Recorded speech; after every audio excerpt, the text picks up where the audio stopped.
Before you screenshot this video's thumbnail for your free banger on Twitter, I must preface that this is all profoundly unserious and just a bit of fun. Lighten up.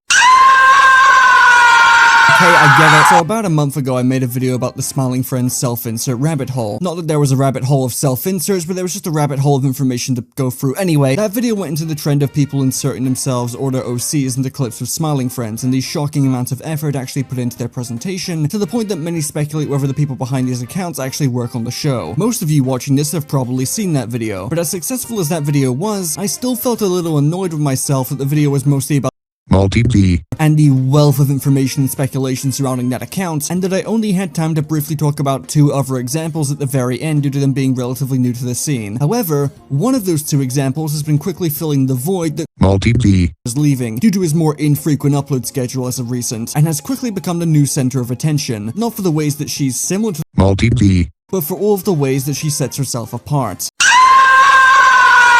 For better or worse, this is Maltigi, or more accurately, this is Maltigi. On the surface, they appear to be another channel posting edits of their self-insert, Maltigi, disguised as Smiling Friends clips in the same vein as Maltigi. But whereas Maltigi's appearance and the quality of their edits is always meant to be a surprise of some sort, Maltigi tries to act as a genuine member of the Smiling Friends cast by telling her own jokes, commenting on the situation she's placed in, and trying to engage in conversations with the other characters, only for her to be repeatedly ignored because she's not actually there. She's a far more typical and conventional self-insert character in that respect, sharing similarities with a long lineage of ironic and unironic images and videos of people inserting their OCs or themselves into the world of cartoons. In the case of Smiling Friends though, this phenomena of casually inserting your OC among the main cast actually works really well with one of the show's running gags, that being the fifth Smiling Friend. Now, explaining the joke out loud would likely ruin the impact, so I'm just gonna leave a frame on screen for the losers to read. Maltigi, official character or not, gels really well with the possibility of there being a fifth Smiling Friend, and only further adds to the joke. What also helps to set Maltigi apart, and apparently the most controversial thing about her, according to my comment section full of people who haven't figured out what parody means, is her particular brand of humor.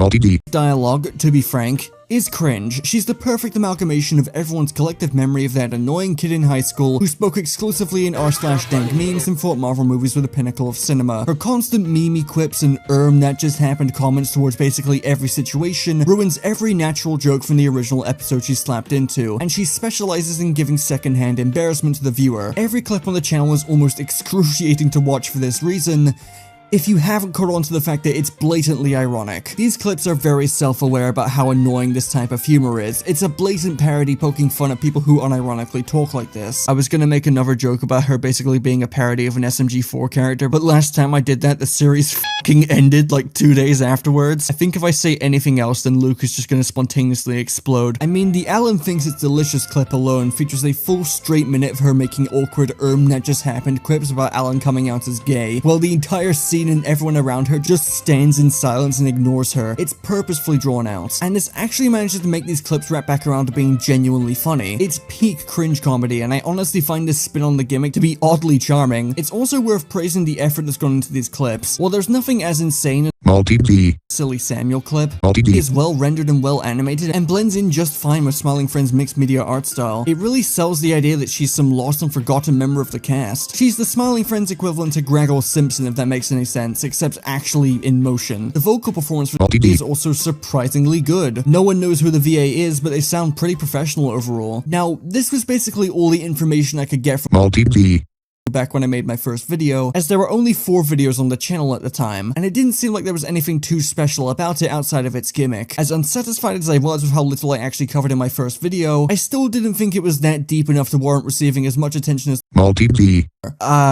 Suffice to say, things have certainly changed. Since my first video, there have been 6 more uploads onto the Maltigi. channel, and unlike Maltigi. who usually waits for a new episode to release first before releasing their edit of said episode, seems to Maltigi. upload fairly frequently and doesn't seem to care whether an episode is new or old. The most recent upload as of writing this video is an edit of Season 2 Episode 8, which is pretty out of left field when you see the previous uploads have mostly been about the latest Season 3 episodes. This doesn't exactly mean a whole lot, but I wasn't expecting the upload rate on this channel to pick up so dramatically since my first video, especially when the opposite seems to have happened for Maltigi. and unlike Maltigi. the Maltigi.